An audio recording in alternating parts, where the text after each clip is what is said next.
जैसा कि आप लोग जानते हैं, कयामत से पहले दज्जाल इस दुनिया में नाजिल होगा जो 40 दिन तक दुनिया में तबाही फैलाएगा। लेकिन एक शख्स ऐसा भी है जिसने इस दुनिया में दज्जाल को देखा है। नबी करीम सल्लल्लाहु अलैहि वसल्लम ने नमाज के बाद तमाम लोगों को जमा करके फरमाया, मैंने तुम्हें डराने के लिए नहीं बुलाया है, बल्कि मैं चाहता हूँ कि तुम तमीमदारी की बात सुन लो। वो एक ईसाई थे, मेरे पास आए और इस्लाम कबूल कर लिया। उन्होंने मुझे कुछ ऐसा बताया है जो मैंने तुम्हें पहले बताया था। वो 30 आदमियों के साथ एक कश्ती में बैठकर सफर में गए जिनका ताल्लुक बनु लख्म बनु जुदम से था। समंदर की लहरों ने कश्ती को एक माह तक भटकाए रखा। फिर मौजे मगरिब के वक्त उसे एक जजीरे के करीब ले गई। वहाँ उन लोगों ने एक अजीब मखलूक देखी जिसके सर पर इतने घने बाल बिखरे हुए थे कि चेहरे और गर्दन में फर्क करना दुश्वार था। उन्होंने कहा, तुम पर लानत हो, कौन हो तुम? उसने जवाब दिया, मैं जसासा हूँ। तुम इस आदमी के साथ रहबन खाना यानी मंदिर में जाओ, वहाँ एक आदमी तुम्हारे बारे में जानना चाहता है। फिर जसासा ने उनसे एक फर्द का नाम लिया तो वो खौफजदा हो गए कि कहीं वो शैतान ना हो। फिर वो तेजी से उसके हमराह मंदिर में गए जहाँ उन्होंने एक हट्टा कट्टा शख्स देखा जिसके हाथ उसकी गर्दन से बंधे हुए थे और उसके पाँव में टखनों तक बेड़ियां पड़ी हुई थी। उन्होंने कहा, तुम्हारा नास हो, तुम कौन हो? उसने कहा, तुम जल्द ही मुझे जान जाओगे।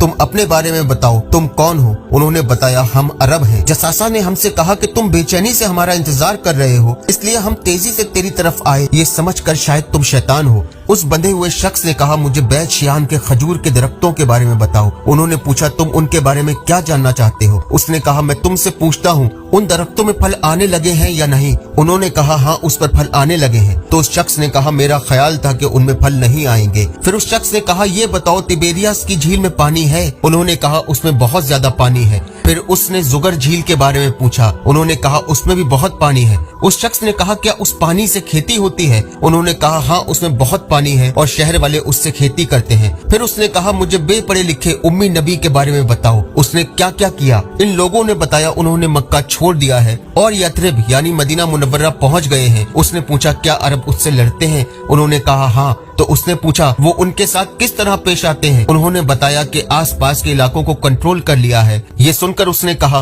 क्या ये हकीकत में हो चुका है? उन्होंने जवाब दिया, हाँ। उसने कहा, उन लोगों के लिए यही बेहतर है कि उसकी इताअत करें। अब मैं अपने बारे में बताता हूँ, मैं दज्जाल हूँ और मुझे जल्द ही यहाँ से रिहाई मिल जाएगी, लिहाजा मैं यहाँ से निकलूंगा और 40 दिन में कोई बस्ती कोई शहर नहीं छोड़ूंगा सिवाय मक्का और तैयबा के। इन दो जगह पे मैं दाखिल नहीं हो सकता। एक फरिश्ता तलवार लिए मेरा मुकाबला करेगा और हर रास्ते में फरिश्ते मेरा रास्ता रोकेंगे। फिर अल्लाह के रसूल सल्लल्लाहु अलैहि वसल्लम ने मिंबर पर अपना असा मारा और फरमाया, तैयबा का मतलब मदीना है। क्या मैंने तुमसे दज्जाल के मुतालिक यही बात नहीं कही थी? लोगों ने कहा, हाँ। उस पर रसूलुल्लाह सल्लल्लाहु अलैहि वसल्लम ने फरमाया, मुझे तमीमदारी का ये बयान पसंद है क्योंकि वो मेरी इस बात की तस्दीक करता है जो मैंने दज्जाल के मक्का और मदीना में दाखिल न हो सकने के बारे में कही थी। देखो, दज्जाल शाम के समंदर ये यमन के समंदर में नहीं है, बल्कि वो मशरिक में है, वो मशरिक में है, वो मशरिक में है। फिर आप सल्लल्लाहु अलैहि वसल्लम ने अपने दस्ते मुबारक से मशरिक की तरफ इशारा किया।